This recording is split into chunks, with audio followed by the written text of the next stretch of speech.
panel discussion coming your way. May I please request you all to set the chairs on the dais. Thank you.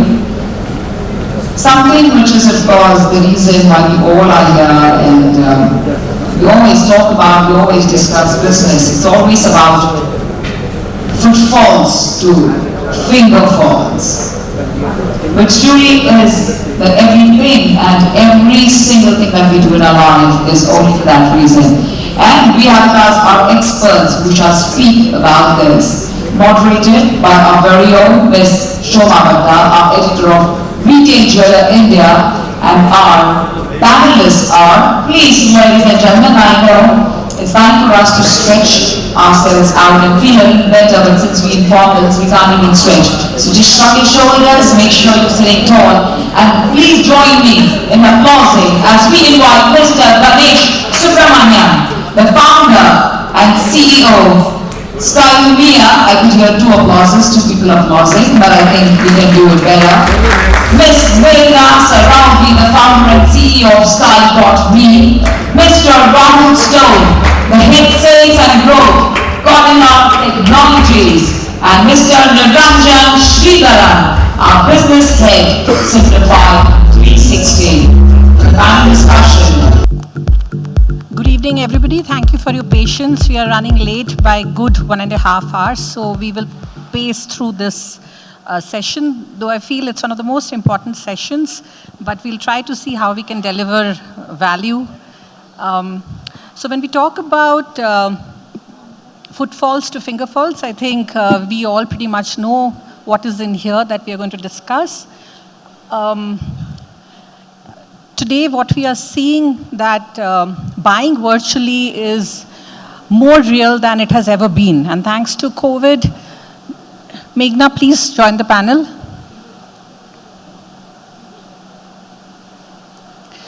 COVID has forced consumers and sellers both to realize the importance of this platform. There have been, a vast majority of people have tried new digital behaviors.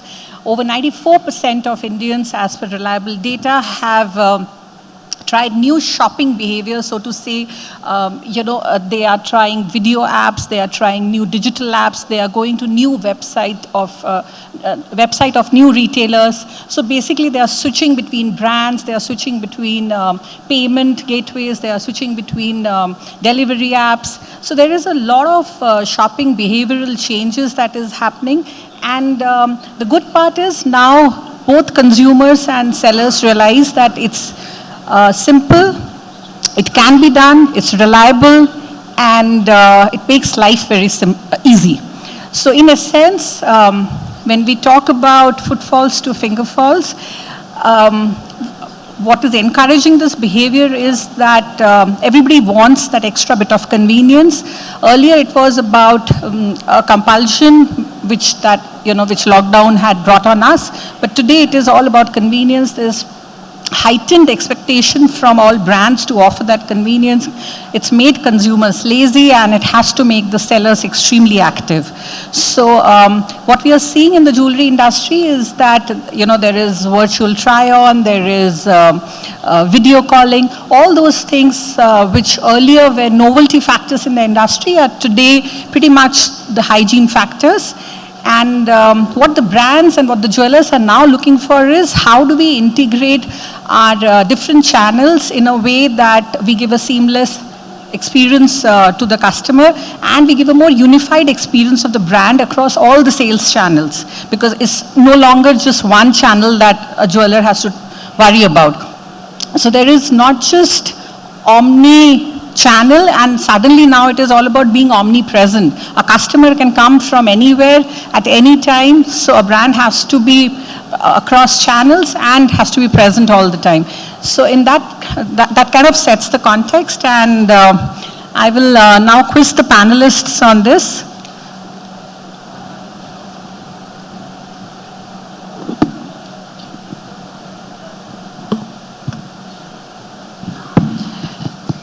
Meghna, I don't think Meghna needs an introduction. She came to the rescue of so many jewelers at a time when they desperately seek solutions.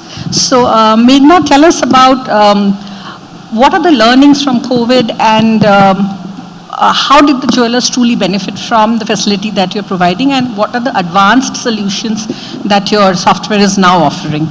So I think one of the biggest, lesson that we learned during COVID was that the time for digital is now, right? There was a time when stores were shut, people would not go out. Even if you go out, we are all scared of touching things, whether it's lift, right? I mean, people would put toothpick outside their lift. So that is how we all got hysterical about this whole pandemic. And jewelry definitely is a very high-end product. And I don't think, so what I realized was that not just customers, but even jewelers were not very comfortable making anyone try multiple things.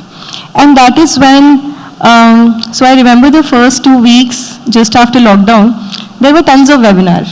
I mean, every day there was like 5 webinars and we wouldn't know which one to attend. And every single person, whether it's a jeweler, customer, whoever, like manufacturer, retailer, were only looking for ways to reach out to customers, because that's how the sales are going to happen.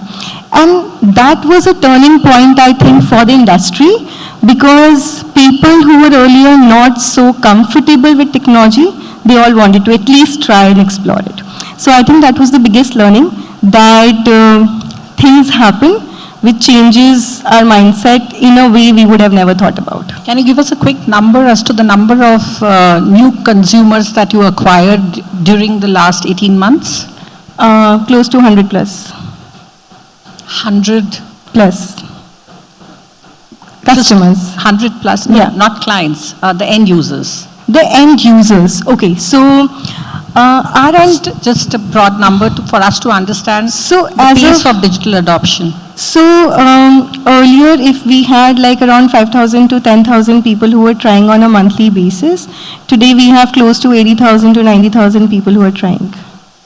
And that also, because we integrate with our brands, websites, stores, etc., it also depends on the traffic that is coming on their website. So this is directly relatable to, the traffic they are driving. So if earlier there were X users coming on the website, now there are like 10X users. And we are all sitting at home, right? I mean, most of us are on our phones all the time. So if something is accessible to you right then, it becomes very easy to use. And especially in terms of Mirar, where people can virtually experience the product, the time of engagement grew by at least 8x. So that's the kind of thing we saw. And that shows a clear transformation of shopping experience globally. Absolutely. A quick show of hands, how many of you are using Mirar product on your online platforms? There are, oh, there is That's one. Okay, that's a whole lot of opportunity for both of you then. Yeah. Okay, moving on to you.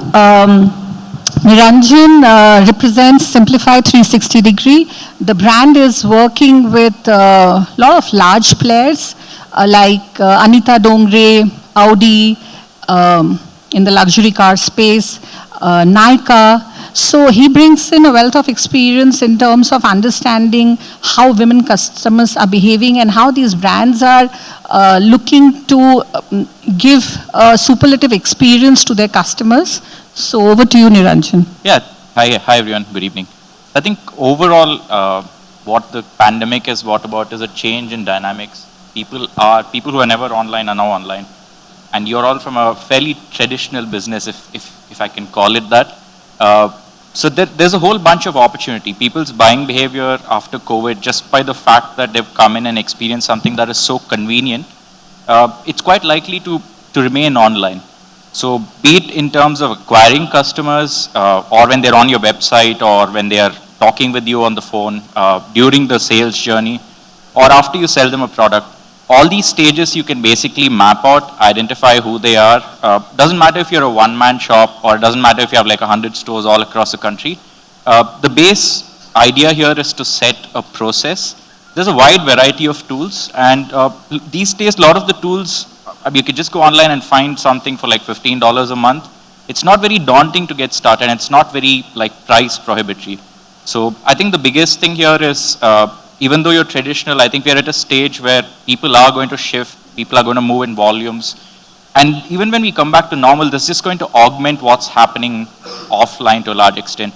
So you can basically do omni-channel that includes offline, integrate it, and make it like a holistic experience for them. I think that's where it's leading. And yeah, people use automation quite a lot, so you can look to automate a lot of things. You're not going to be available on the phone 24/7. It's quite likely your stores have WhatsApp, but maybe it's on your phone, maybe you need to go on a holiday with family. Who mans it then? Can they give the same kind of experience that you give? Probably not.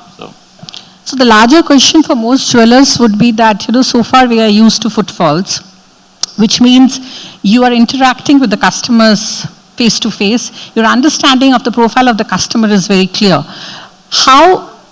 How can a jeweler today who is sitting at his store and where most of the traffic is getting driven to online channels build those profiles so as to make sure that his targeting of messages, we are talking about, making it more personalized, showing up the right discounts, showing up the right offer, the right collection. Like in the shop, there are sales staff who recognize the stuff. Recognize the customer. So you look at them, she's a loyal customer, this is a new customer, and you treat them accordingly. But when it is happening online, how do you do the funneling? How do you build that experience to, give them the right treatment? Right. I think a couple of examples come to mind here. So, you mentioned both of them, both Anita Dongre and Nykaa. I think the biggest approach here is, there are tools, there's technologies, but the biggest idea is first the fact that you need to unify your customer image. Like our product itself does that. If I may just blow my trumpet for a second. You can plug in all your channels, you can put everything in one place. And at the end of the day, it's very easy these days to, once you have the strategic intent, once you have the mindset to say, okay, now my customer is on WhatsApp, he's making a call, he's sending me an email. It's going to be fairly easy to kind of join the dots. The first step in this entire process is joining the dots. And the moment you join the dots, you're now ready to do a whole range of things, right? So if he's sending you an email and then kind of getting on social media and saying, I have a major issue, it's a red flag. And if you've linked it to your internal systems, he's high life cycle value, then you know that you need to pay more attention to him. So first stage in this is the mindset. Get the mindset in play. Choose one product or choose a couple of products. Because there are many products that consolidate. Don't choose too many solutions. That would be one other thing. But once you kind of thread all of this together, the next thing is then, okay, I've had a customer who comes in every Dussehra. This year he's not come. How can I get this cohort out and trigger like a remarketing message to him saying 15% off? Or let's say you have a downtime. So if you have a downtime, you can also basically say this type of product, this type of jewelry, maybe it's out of stock, maybe you're finding it hard to sell. But you could basically remarket it in such a way that you kind of identify the cohort where it works. And these days, we also work with large technology providers doing demand sensing online. So you can even get into the areas like demand influence. So what you can do is you can plug in, work with an influencer. Basically, that's going to help you, push out purple diamonds, which nobody wants, for example. I'm sorry about my lack of ignorance of the diamond industry, but basically you can influence, like if you have old stock, old styles, you can get a couple of influencers to market that style, and boom, you basically stock is off, everybody is happy, you're on to your next season with your new fashion and design. So Rahul's product, Simplified 360 Degree, the product that he offers, sorry, Niranjan, the product that he's talking about here is, so many jewelers are engaging with influencers.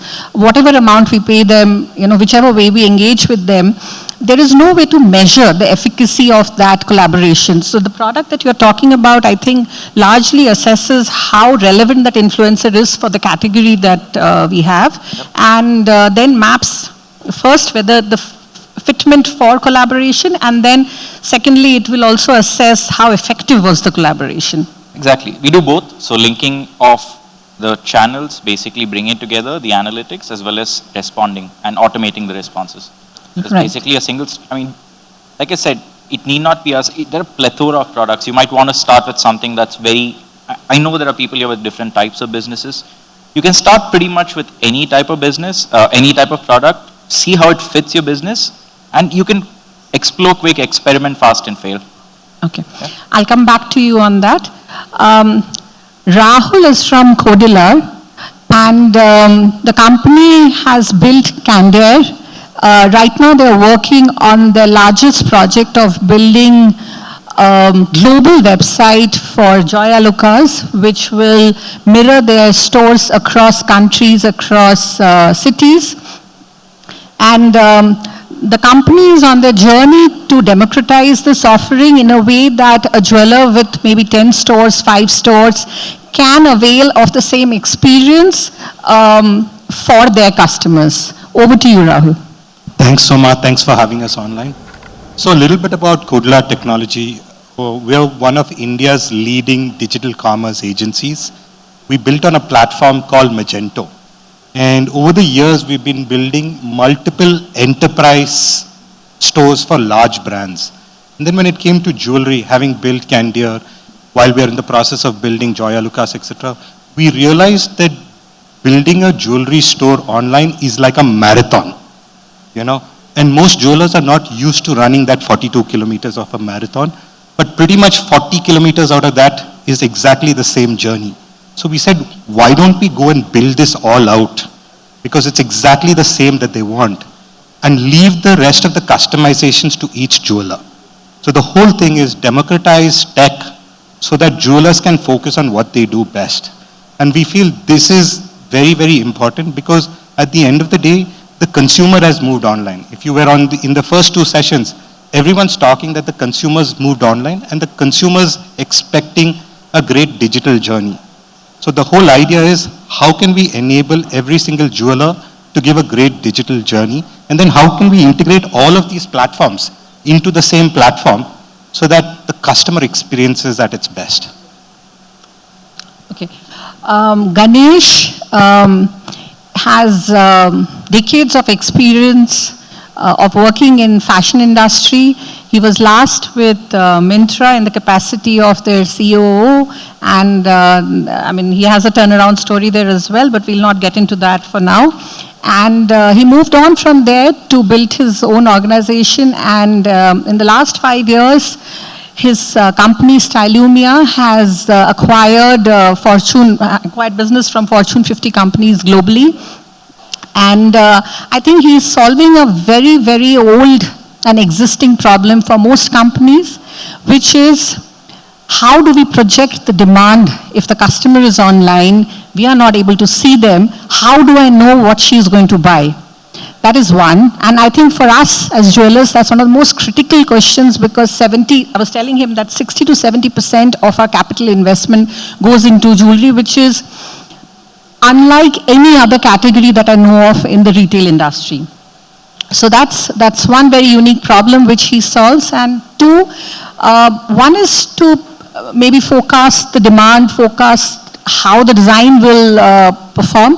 The other is to project the demand, you know, to understand which store will sell what numbers, how many pieces do I produce. So one is about finding out the relevance of the design. Two is to project the demand and marry the two to have the best offering on online or in store. Over to you, Ganesh.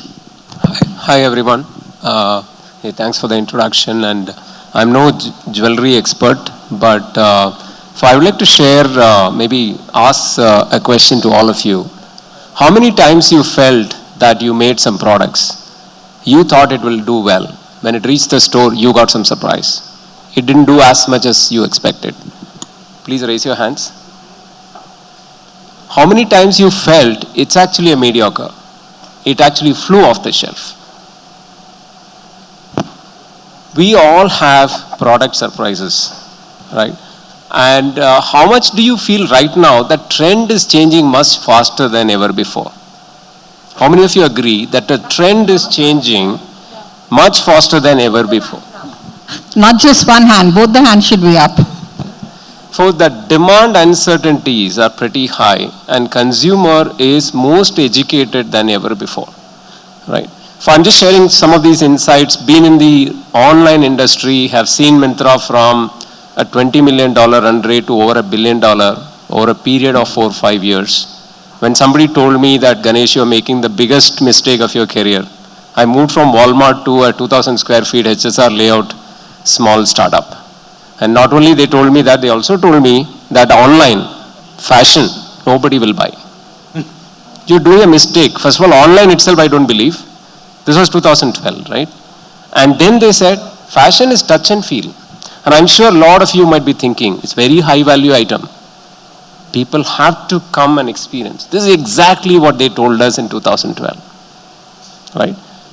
And forget that. They said, jeans somebody will buy. Who will buy jeans? I have to wear, I have to check my fit. Otherwise, no way. Without a trial room, I can't buy. Things have changed. Today, jeans is number 2 after t-shirts. Right? What I'm just saying, fast forward, whatever we are seeing today is impossible, impractical. For fast forward few years, you will see that growing. For how many of you really want to be very successful and accelerate, super accelerate your D2C business? When I say D2C business, D2C is just not digital. D2C includes your own stores. Directly consumer retail, you want to accelerate. I'm going to give you, I'll introduce Stylomia how it solves some of these problems, but I will introduce a framework of a AAA framework. If you want to win digital, if you want to win the digital consumer of today, 3 things. First, you need to be accurate. Everybody who's talking about, in some form they are addressing accuracy. Accuracy of targeting, accuracy of understanding consumer demand, accuracy of doing everything, right? Accuracy of predicting. For one is, you have to be more accurate than somebody else in your space so that you catch them. The second is, you need to be agile. We need to be faster. Right? Consumer is not going to wait because they like footfalls, right? It took time. There is a resistance to switch a shop. Today, there is no resistance to switch a click. If I don't get what I want, I just switch to another store in few seconds, right? For that second, you need to be agile. And the last one is, you need to be, I talked about accuracy, I talked about agile, and the last one is you need to be authentic, you need to be dependable, you need to be consistent, right? How do you ensure that you establish authenticity, which is you need to be reliable? Now, how do you do all of that in a dynamic market? How many of you do traditional research? Go and ask consumers or stand in the store and get a feel of research, right? What do consumers are looking for, right? That's our traditional way of consumer research. But in the digital space, we can do consumer research on steroid. Would you like to have, let's say, 100,000 Indian consumer point of view on what are the trends? What are the products which are winning? What do consumers like? Not just in India, globally. What's happening, for example, in a global brand, right? Maybe a diamond brand or a jewelry brand. We can do all of that in few clicks. For one of the things that we in Stylomia do is help you understand trends in your industry. We work with one of the largest omni-channel jewelry retailer, right? We need nothing. I must interject here. He is referring to Carrot Lane. They have been working with Carrot Lane for the last, I think, 2 or 3 years, because that's when I saw the logo come up on the website. And they are solving a great problem for Carrot Lane in terms of what designs to get on the market, and also deciding what number of products to maybe produce if they are considering production. Because a lot of it is CAD design, as we know. So, but if they're considering production, what should be the numbers? Because they also have stores. So. Yeah. For the problem, one of the problems you would always like to see is what are the trends, right? Today, a lot of people will be coming and telling you these are the forecast reports, right? If you ask them one question, you're presenting me 10 trends, tell me which trend I should put more money. How many of them will respond to you on this? Where they can pinpoint and say, put money here. Lot of forecasting companies around. But the moment you ask this question, they will not be able to answer. The reason is they really don't know quantitatively which trend is better than the other one. And is it even relevant to you? For trend itself needs to be completely looked at. Therefore, one of our solutions is a consumer research tool. What it does is any category, right? Any market, globally, locally. In few clicks, you will come to know what are the winning trends, winning attributes, winning products. What that does for you is reduces the risk of understanding consumer demand at scale. So that's one of them. And the second one is You decide the range and decide the trends, and after that you decide how much to make. For that was the first question I asked, how many of you make products but you end up not selling some of them, selling fast some of them, right? And considering that 70% of your investment is in inventory, how do you ensure that you have a laser sharp attention to even the quantity you make? For the other tool we have is a Mission AI-based prediction tool. Through an image of a new product, of course there is a lot of work happening behind, it will tell you, it's a crystal ball equivalent of that to tell you that which one of these products will do well and how much you could sell.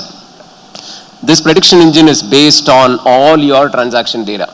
We take all your transaction data, we take market signals and come back and help you assort from a consumer perspective. It's almost like doing a research with tons of customers, right? And I'll reveal some more as we start to converse. Yeah, so that is on the understanding the fitment of the design and whether the design will fly in the market or not. You can also expand a little bit about demand projection because that is what you're also working on, right? Yeah. So what I talked about is one, we forecast trends, which is one way of predicting demand, which is to say what are the trends that will do well. You can go from trend level to category level to subcategory level to price point level to item design level forecast, right? The second one is the how much, which is the demand forecast, and say our designers come out with lots of designs. And can you tell us which one of these designs are probably high probability of winning? How much will they sell? That is the second one. And the last one, which I didn't mention, is about, we are working on a product right now where designs are always created by human, right? And that's where all the intuition and all of that goes. We said, how can we enable designers? Where imagine an AI tool which start to generate designs, right? Which is basically to augment the designer's time to focus on what they are really good at. So you tweak, you fine tune, but the initial design the system automatically generates. We use something called advanced generative networks. So have you heard of face generation? Machine generated faces? Today you can actually create a model without having a human being. You can actually blend somebody's color, somebody's hair, right? For using style mix, you can create an artificial model. Same way, the similar model is used to generate a fashion design. For example, we can create a jewelry design. We are actually creating furniture design or a curtain design, any category for that matter. That helps you, that's all done using the data, helps you minimize the probability of error, going closer to consumer.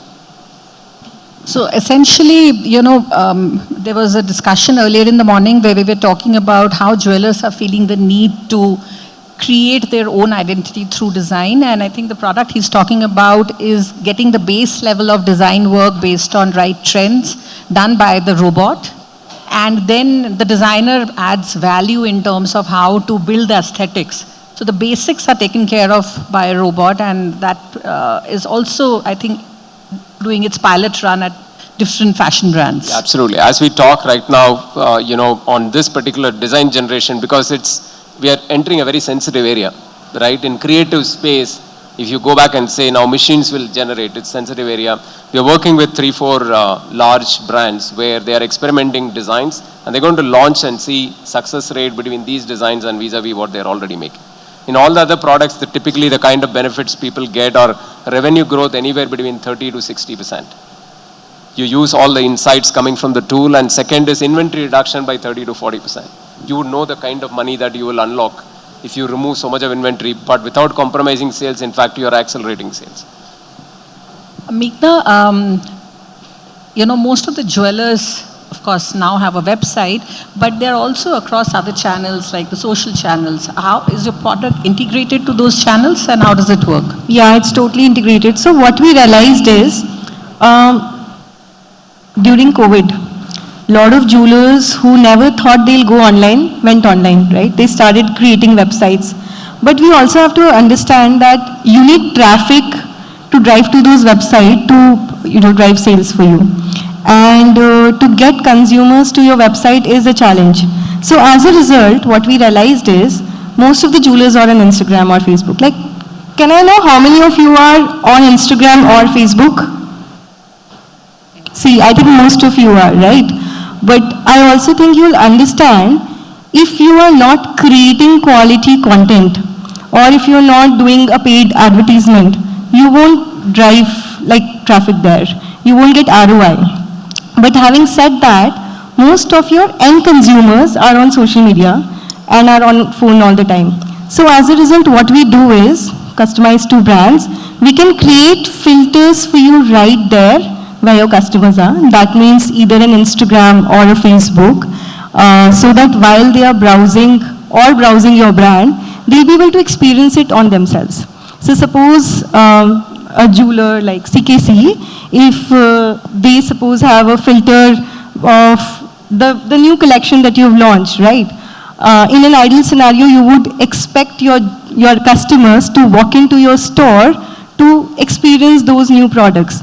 But suppose if it's on social media, while they are on Instagram or Facebook, they can try on those products right there, probably take some beautiful pictures, share it also with friends, and then walk into your store to just have a look. So in a nutshell, if I don't have a website as a jeweler, I could still use your Yes, product and yes. give a great experience and Yes. maybe generate inquiry on the basis of Totally. that across the social Not just platforms. inquiries, you can actually get footfalls and sales. Of course. Because firstly, it is addictive. I mean, if I'm getting to try the new collection at CKC, I'm already feeling great about it. Secondly, I'm sharing it with either my mom or a friend. So it reaches, it increases your reach. And thirdly, it increases your sales, eventually. Absolutely. Niranjan, we talked about WhatsApp commerce, Can you tell us a little bit about that? Because I know a lot of jewelers have huge WhatsApp communities. Am I right? Yeah? Okay. So they have a special product which is enabling WhatsApp commerce in a very personalized manner. So, Niranjan. It's not restricted to WhatsApp. So if there's any private, like you talked about Instagram, they just opened up their DMs for products like us to kind of allow access where brands can talk with end customers. So ideally, when you're looking at private communications, be it on your website if you have one, or WhatsApp just on your numbers, or Instagram for that example. You might not have a website, but still Instagram. You could pretty much do exploratory stuff, which is basically product discovery. So you get on an AR product, you put a video on, the guy comes in, you put him in a funnel on your chat, on that channel, and then you basically get them on a journey of discovery. And they might not be appropriate customers at this stage, maybe they're aspirational, but at least you're exposing your brand to a generation of people who will start buying from you. Maybe the moment the next year comes in, they become salaried employees, you might be the first thing that they spend for themselves or their parents or what have you. But essentially what you could do online is automate this thing end to end. So you can basically automate the sales journey. You can kind of plug in your catalogs. Irrespective of whether you're using a third-party product or not, Facebook and Instagram already allow you to do it. So the idea is you get like a coherent strategy in place, find out where your customers are, and if you have a large WhatsApp base, and let's say you're a large organization, you can also get into personalization. So when we look at premium luxury brands like the Audis of the world, or even, we also work with a lot of cell phone manufacturers, so we're increasingly getting into the premium space. So what they want is to connect like high value customers directly to relationship managers. So if you have a set of 25 customers, there are ways to automate, saying if these 25 customers ping me, push them directly to a relationship manager. So there's no kind of break in experience for them. But for the Aam Aadmi who's just chatting with you there, you can just put them on a queue, they can wait till morning and you pick it up and you reply, and if you're on a product, you never miss a message. So what you're saying is that customers who are faceless for a brand, when they come onto our online channels, it could be any channel, it could be Insta, it could be website, it could be Facebook, it could be from anywhere, the software will be able to understand basis certain filter criteria set by the brand, where we say, okay, this customer is not so important for me, so let her wait. This customer is high priority because the last purchase she made was at the store. Maybe she spent so much money, so the system is able to identify that it's the same customer who is back online, and then funnel her straight to a customer sales service agent instead of a bot, so that she gets personalized attention and we are able to satisfy that customer. Exactly. Even in the automated space, we can have premium experiences for premium customers. So if your customer cohort is premium, the value is more than the rest, you treat them preferentially. And That's the whole beauty What's of the it. base number? Because not every jeweler is as large. So let's say, what should be an average number of customers that we are talking about here for a family jeweler? Can anybody throw a number? How many customers are we looking at? Someone said 3,000 from here, I heard. 3,000? Okay. What if the Yeah, base number is 3,000? Can we build cohorts within 3,000 and say, this is not important, this is important? Absolutely. Even for smaller customer sets, it's very cheap, very, very cheap to get started just on a WhatsApp interface where you get all the messages in, you're able to ticket it, you're able to add a small bot there. Because if you're a small jeweler, you're not going to be online 24/7. That's for sure. So if a premium customer might be awake at 1 after like a late night or a movie, they might want to browse stuff. You still get their details, get their interest, and go back to them the first thing. And give them a very personalized attention. So when we talk about going omni-channel, omni-channel is in fact old news. Now it's about being omnipresent. So to make that leap, I think it's important to have this kind of technology which works for you, funnels, creates cohorts, so that you treat your preferential clients in a more premium manner. Rahul, now that we are, as a jewelry community, we are exposed to the digital world, but essentially we'll remain jewelers at heart, right? We won't become IT companies. We will never have those kind of infrastructures. How limiting is that? I don't think it's limiting. The first thing as jewelers you need to understand is that your consumer has moved online. So if you literally look at it, in the olden days, you had this 4 P's of marketing. And the P was the place. So you kept your store in the high street. So the more the customer passed it, he kept building your brand. And then when he needed it, he walked into your store. Today, the P is the mobile. So the customer has to constantly look at you online. The customer has to constantly be reminded of you online so that when he or she has that moment of truth, he has to come in. So how limiting should technology be? Like they spoke in the morning, I think you need to understand what is your priority. Technology is a gamut of things. There are so many things. On this panel itself, there are so many things. Understand what is your priority. Start taking those steps in that direction. Because if you try and fulfill everything in one go, you may lose that steam. Pick those most important things that your customer wants so that you can kind of gradually go from where you are to where you want to be. And then take those steps slowly and slowly. So it's not limiting at all. The only thing that I tell everyone is don't try and reinvent the wheel. The wheel exists. Okay. Again, in the morning, the KPMG guy said, take the interest in understanding what is there in the market and try and stitch that together. If you try and reinvent the wheel for everything, you will lose steam. Everything is there and the customer or the consumer has moved online. So kind of go in that direction, have no fear. Everyone makes mistakes. We've all made mistakes in our journeys, But it's the mistakes that Ganesh will tell you. The number of mistakes that early startups made is what made them today. So don't have fear about mistakes. Don't have fear that, oh my God, online is a big thing. It's not for us, all of that. Take that plunge, go one step at a time, and I'm sure all of you will do exceedingly well. I think the important thing is to know what you want and then to seek out the solution. I mean, we need to know the problem first to be able to find the right solution. Ganesh, your last word on what are the new possibilities for jewelers who are just about starting out in the online space?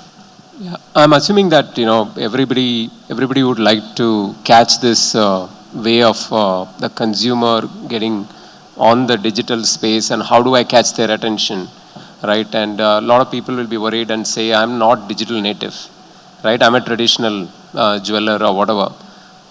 But let me just tell you, you're on the other side of the fence. I used to be in offline world for 20 plus years, right?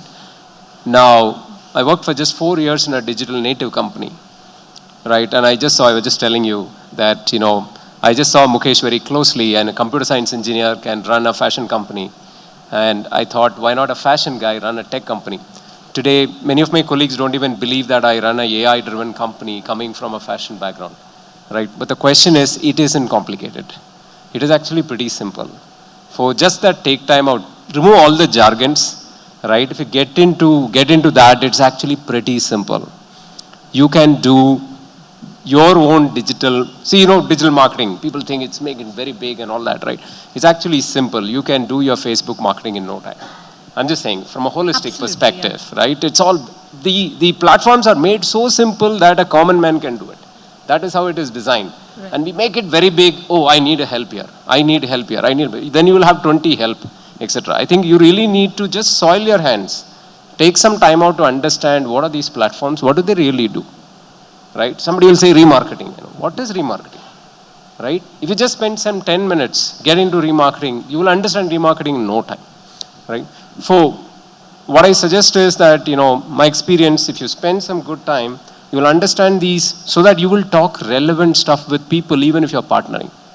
Second is get data driven. In the digital world, you need to use data, right? For whether even if it's in offline or online, ensure that you have somebody in your team who can understand data, because everything is data led.